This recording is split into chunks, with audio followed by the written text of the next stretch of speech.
Bonjour et bonsoir, ça dépend les heures que vous nous suivez. Bienvenue à fidèles abonnés à Congo Liberté Télévision, votre humble serviteur, président Moustapha Mafuta, Naïto Solana Bino, actualité politique, la République démocratique du Congo, Ndengeni du Congo et au marché, tout Solana Bino, un pays sommet des Brites. Oui, Bandi, chef de l'État Rosalate, il est représenté par les premiers ministres. Là, on va parler de l'économie à Brites, c'est le plan, il y a qu'on dédollariser le pays au bazar membre à Brites. Tokolobela un peu ces situations sécuritaires dans l'Est, fuite ya Corneille Nanga, débat place tokolobela na bino, tokosolana bino, awa na kati ya Congo Liberté Télévision, tokosolana bino lisusu réunion interinstitutionnelle au Félix Tshisekedi Tshilombo mwana Mukontombolo a kotisaki journée ya lobby nde moko eza na point au tokolobela awa na Congo Liberté Télévision les 3 points. Alors na pesi bino nyonso mbote ba fidèle abonné à Congo Liberté Télévision bo s'abonner massivement au s'abonner au kepe au cliquer na cloche de notification ba notifier yo nde okomi abonné à Congo Liberté Télévision okomi kolanda ba émission okomi kolanda président Moustapha tout temps na kati ya Congo Liberté Télévision. Mon numéro plus 243 89 86 52 097 plus 243 89 86 52 097. Voilà. Bande konangai ndenge kana mesana kolobela bino ndebo mesana kolanda ngai lelo o bandeko. Qu'est-ce qui se passe dans la situation sécuritaire dans l'Est? Pourquoi Nanga Azoko accusé que Félix Tshisekedi a enrôlé ba FDLR à côté de la Katia armée? Est-ce que lelo El Corneille Nanga lobby ba FDLR Fachi a enrôlé ba FDLR à côté de la Katia force na côté garde des républicains? Garde des républicains au dernier rempart il y a armée. Parce que Batoubaye Bakate, garde républicain, a 3 missions. Première mission, c'est de protéger les présidents, c'est de protéger l'intégrité du territoire national en tant que force armée de la République démocratique.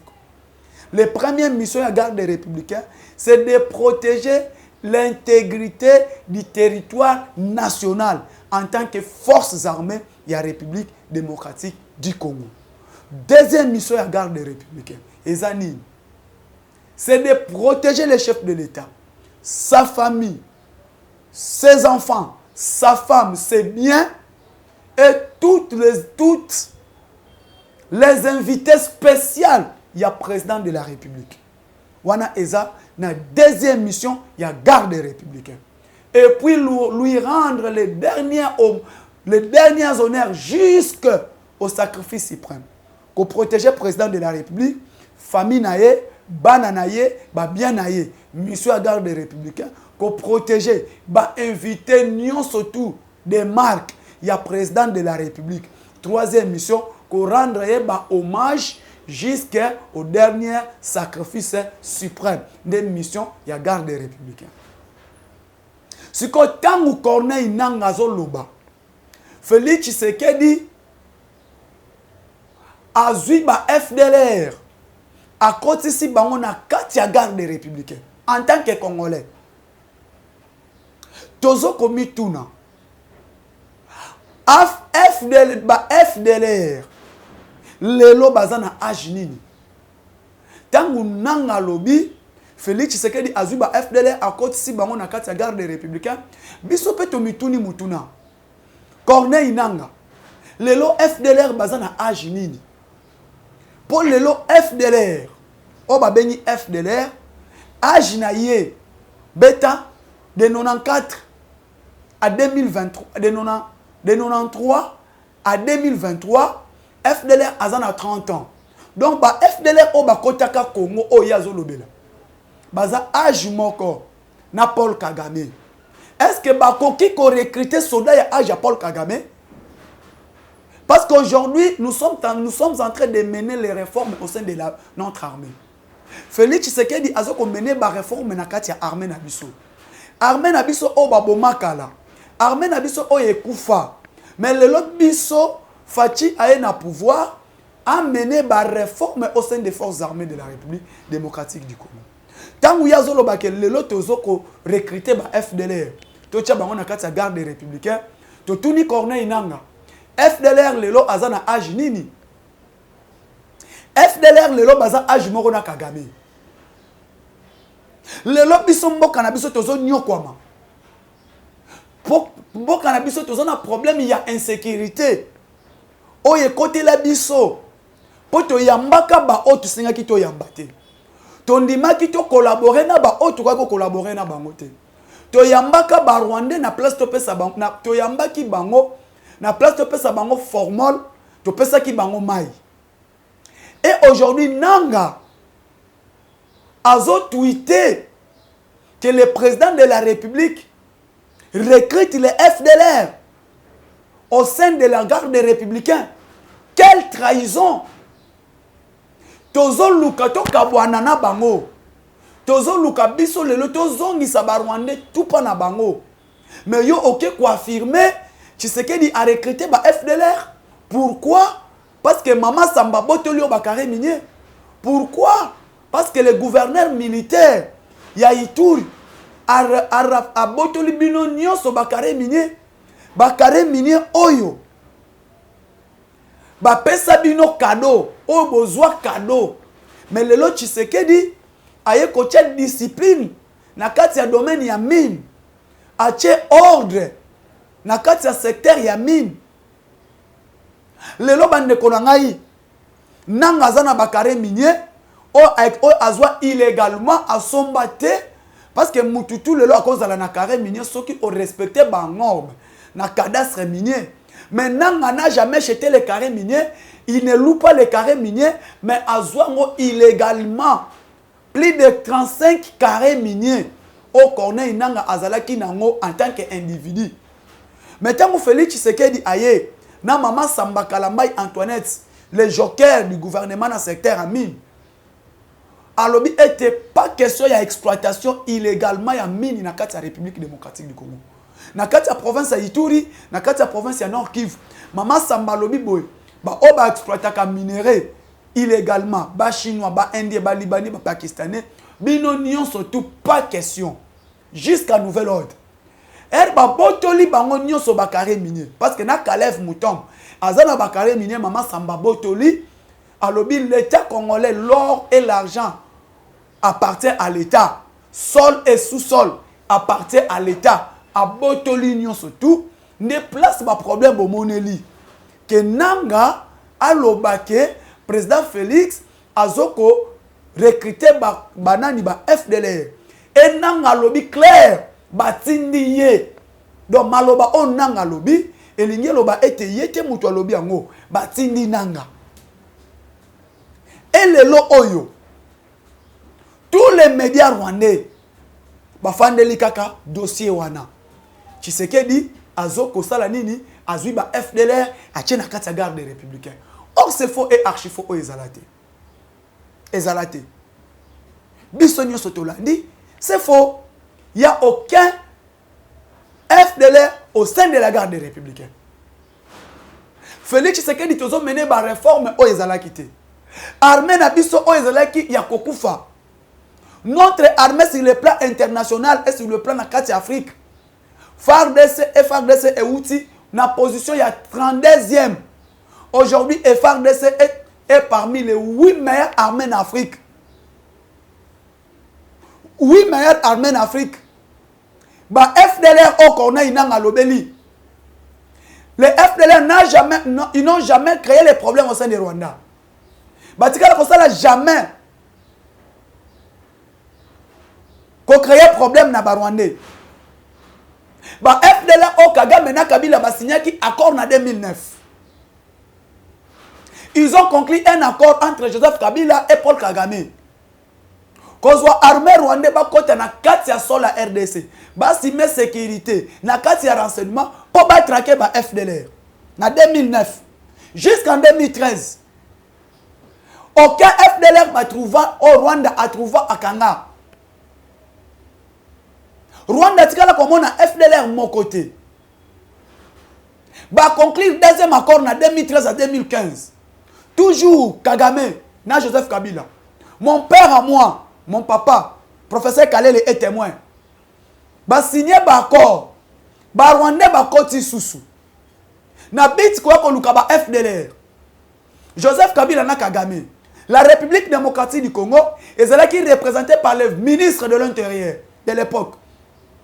Et le commissaire divisionnaire, il y a l'inspecteur divisionnaire adjoint à la police.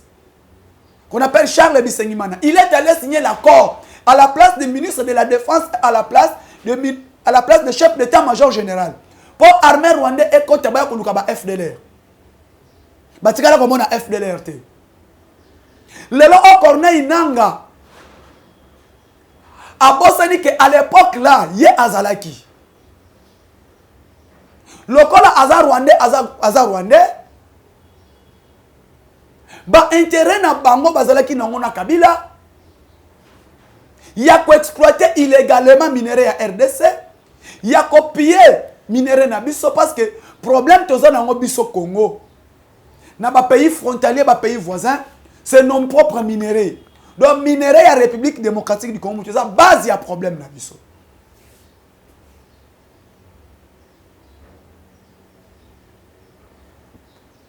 Minerai na biso muteza base ya problème na biso. Minerai on nzamba pesa ki biso. Ndezo luka so ba problème. Ba ye ba luki ba FDLR ba monate. Un Congolais qui se lève un bon matin pour dire il y a des FDLR au sein de la garde des Républicains. Quelle trahison! Pendant que Lelo Nanga a koki kotika la kosala ka politique, ancien président de la CNI, il est payé par le gouvernement, il vit au moyen de l'État. Aujourd'hui, Nanga, oh asali biso, Lelo Nanga, oh asali biso élection moko bâclée. Quand je dis bâclée, l'élection 2018. Et c'est là qui élection moko bâclée, biaisée, pardon pour le terme. L'élection de 2018, c'était une élection biaisée. Mututu Ayebi. Nanga a nommé la majorité. Yo noni mutu ba voter présidenté. Nana kondi ma voter ba député na bango. Nanga a sala arrangement a nommé la Kabila ba député. Poka ka moyen Kabila soit majorité. Après ça Kabila majorité o a mérité. Lelo o mboka na biso Félix Tshisekedi a travaillé na coalition na Pasi les 3 premières années na ye. C'est qui le malheur? C'est Nanga. Nanga noma ba kimbuta ba député, anoma ba bosha ba député, anoma bango ba Obemi Nako ba Henri Movasakan. Ils étaient nommés par Corneille Nanga. Aujourd'hui, pays sont sérieux. La République démocratique du Congo, si nous étions sérieux, Nanga za muto ba faut ba lapider. Faut ba lapider. Le malheur du Congo, c'est Corneille Nanga. Le lope muto ko télé mapé alobake non, Nanga lobi, mais c'est un sorcier. Tout ce que nous vivons aujourd'hui, tous ces malheurs qui nous arrivent de 2019 à 2021 où il y a coalition FCC cash. Tout tiraillement on est allé qui on a. Ba préparatif nous avons travaillé 8 mois sans gouvernement et 2 ans. Félix Tshisekedi a travaillé avec la coalition FCC cash de Joseph Kabila. Na ba difficulté nyonso, c'est qui? Nanga. Lelo Nanga pe au téléphone Nanga lobby. Le malheur du Congo, c'est Corneille Nanga. Auto vivre lelo. Bande konangai erna yoki tweet ya Nanga. Et tous les médias rwandais bazo relayer message wana. Tshisekedi a sali recrutement ba FDLR. Pendant que lelo force spéciale ya garde républicain, force spéciale. Bande ko peut-être batu bazo ebate. Ba wazalendo o bozomona. Oh la communauté internationale. Bah comme il faut imposer Félix Tshisekedi que les Bawazalendo wana bazobunda pona nini. Pourquoi les Bawazalendo sont derrière garde républicaine? Je vous dis botelanga na ba commentaire. Boloba je suis Wazalendo. Je suis Wazalendo, je reste Wazalendo, je soutiens Wazalendo. Bochelanga on a ba commentaire. Je suis Wazalendo, je soutiens Wazalendo, je suis derrière les Wazalendo. Pardon Bochango Ebele. Parce que les vrais patriotes, les vrais Congolais, c'est nous. Autres soutenir l'image du chef de l'État. Autres vendre le chef de l'État. Autres derrière le commandant suprême. Et le message à chef de l'État, les Wazalendo bandimi, on peut tel peu FPIC. Bandimi qui déposé ba arme ba rejoindre, ba travailler dans la pharmacie. Ba rejoindre comme les Wazalendo. Lelo oyo. Les Wazalendo. Bazoko bundisa ba M23. Bazoko boma ba M23. Parce que les M23 bazana ba père. Bazo banga ba mouvement autodéfense comme les Wazalendo. Les ba FPIC. Ceux qui va rejoindre net bande qu'on a biso ba Wazalendo na Ituri. C'est fini. FPIC.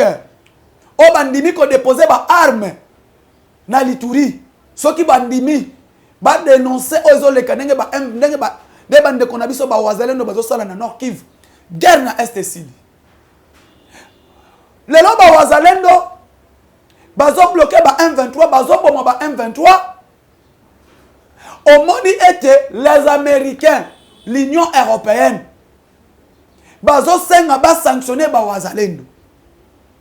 Bazo senga lelo gouvernement Atika ko collaborer na ba Wazalendo. Lelo obande konangai. Le ba Wazalendo na niveau ya Ituri, na niveau ya Ruchuru, na niveau ya Nirangongo, na niveau ya Masisi. Le travail que les Bawazalendo ont bâti sur le terrain commence à porter le fruit. Et aujourd'hui, la même fameuse communauté internationale voulait interpeller le président de la République de sanctionner les M23 et les femmes de l'Est de collaborer avec les Bawazalendo. Si comme le Rwanda, Bandoki, Paul Kagame sorcier, l'empire du mal. Oyoyo azo soutenir M23. Mais M23 est terroriste. Mais Wazalendo c'est un patriote. Wazalendo azo défendre Mabele na ye. Lelo oba Wazalendo ba kangi ba M23 et belé pour grâce ya ba Wazalendo. Depuis ton que non dépôt des armes. Depuis FARDC a déposé ba armes, à respecter, à déposer tes mains, à se retirer, à respecter, c'est le fait. Au Union africaine loba, au SADC à loba, au EAC à loba. Tous les accords, il y a Rwanda, il y a Nairobi, il y a Burundi, il y a Union africaine, biso faire de cette tosa yango. Mais ton monarchie M23 a commencé dans ma jet, il y a pour attaquer. Et grâce à ces Wazalendo, le voyage combattant de Wazalendo, va attaquer M23, bazongi si bangona si ma pe babobi bango ebele. Toujours derrière, grâce au Wazalendo, il faut découvrir que la force régionale est EAC. Bazo ko coopérer na ba M23, ba ngonde bazo ko memela ba M23 ba munitions. Lelo M23 ba mekiba côté la côté ya frontière ya Uganda. Oyo force régionale bazana kati ya frontière à Uganda. Mais ba M23 ba mekiba attaquer ba faire de ce côté parc de Virunga. Mutaleki si bango za banane. Ce sont la force régionale. Ce sont les forces régionales. Et aujourd'hui, la force régionale bazo kende. Monusco azo kende. Le 15 septembre, retraite totale, il y a M23, il y a force régionale. Départ à force régionale, c'est le 5 septembre, mission na bango esili, mission ya Monusco et esili. Bazo kende. De omoni lokola bazo kende. Baso na force te. Bande kolangai, omoni lelo Kagame. Na force régionale, ba komi ko accuser les Bawazalendo que non gouvernement azo coopérer, FARDC azo coopérer na Bawazalendo pour attaquer ba M23. Mes chers Congolais, dites-nous un peu. Si ko balobi bango balobi que les Bawazalendo bazo attaquer ba M23. Wana force régionale. Na Monusco Bawazalendo o ba Congolais. Mabele na bango bazo ko attaquer yango. Bazo ko défendre Mabele na bango parce que les Bawazalendo sont de l'Ituri, sont de Nord Kivu. Bazo teke Mabele na bango et pas ba M23. Bazo teke Mabele na bango et pas ba FDLR. Donc ba se défendre te. Pourquoi? Parce que to respecter c'est le fait. Est-ce que Bango va respecter cessez de ce fait? Totouni, M23 va respecter cessez de fait. M23 va respecter accord ya Nairobi. M23 va respecter accord ya Burundi, ya Bujumbura. M23 va respecter cessez de fait. Ya Rwanda, ils n'ont pas respecté. Maintenant, comment Bolingi, les Bawazalendo, bati kako défendre Mabele na bango.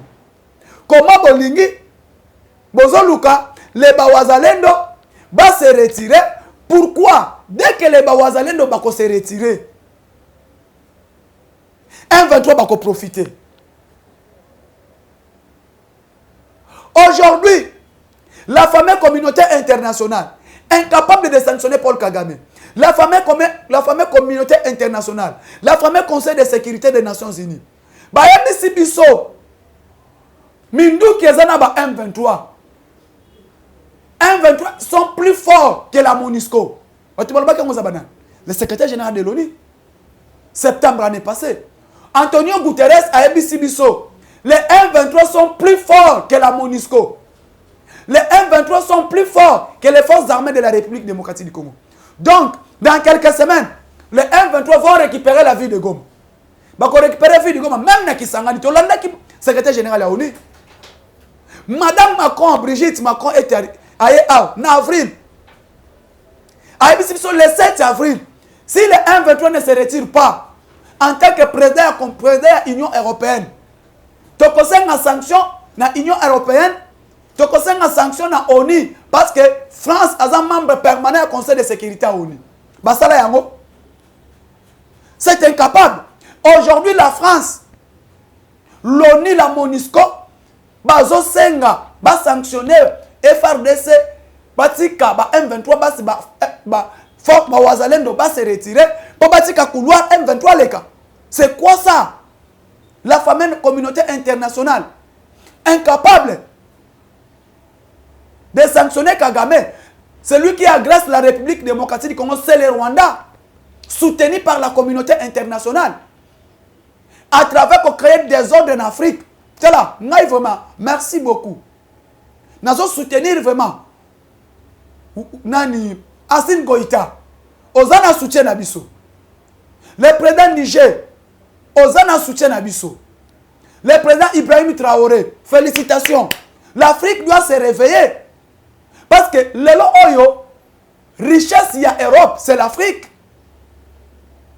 C'est l'Afrique qui fait la force de l'Union européenne. L'Europe n'a rien. Bofandi na binoa. Bawazalendo bazo défendre Mabele na bango. Bozo senga sanction ya bawazalendo. Basali nini?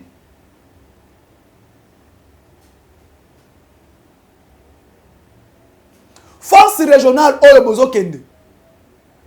Bosali le côté budget à force régionale 60% dépend de la gouvernement de la République démocratique du Congo. Qu'est-ce que les forces régionales font?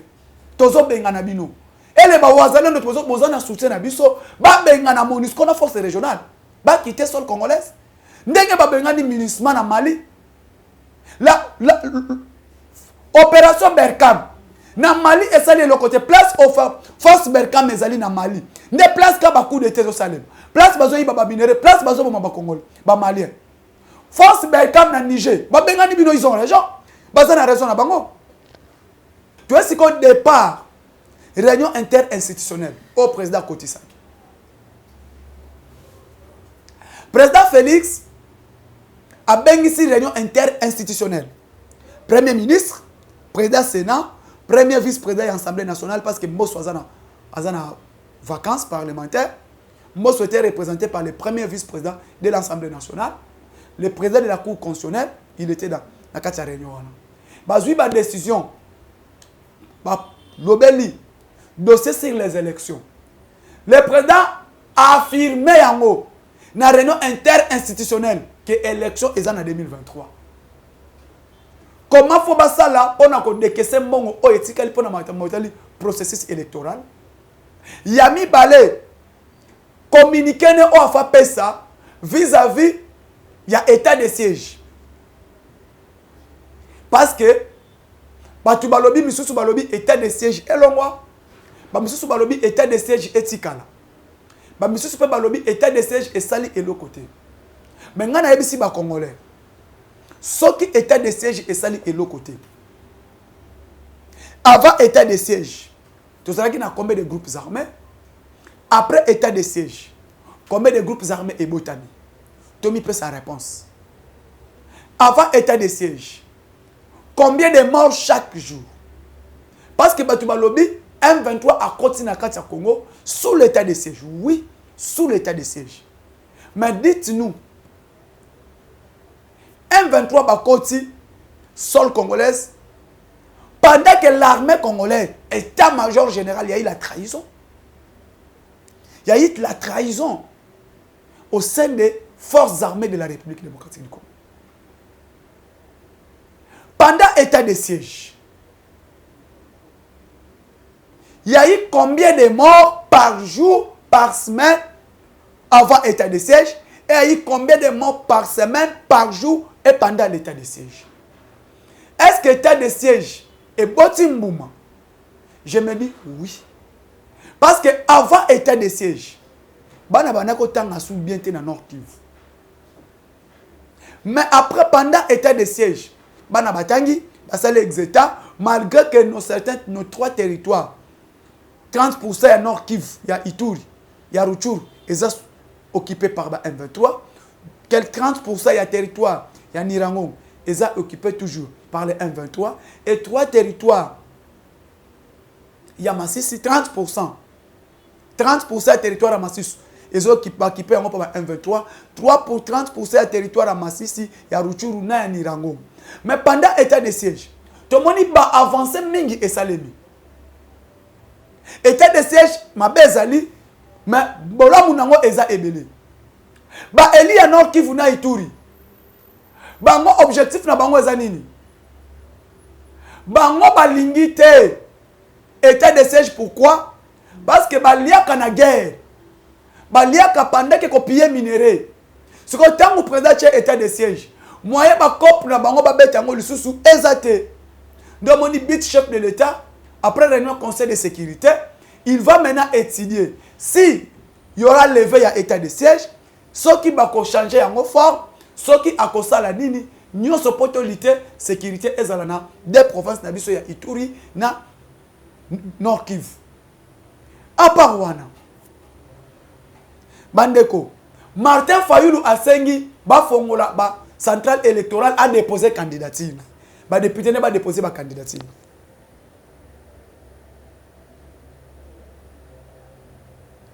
Martin Fayulu asengi ba député na ba déposer ba candidature ba fongola susu. Mon frère, c'est déjà trop tard. Fayulu c'est un aventurier.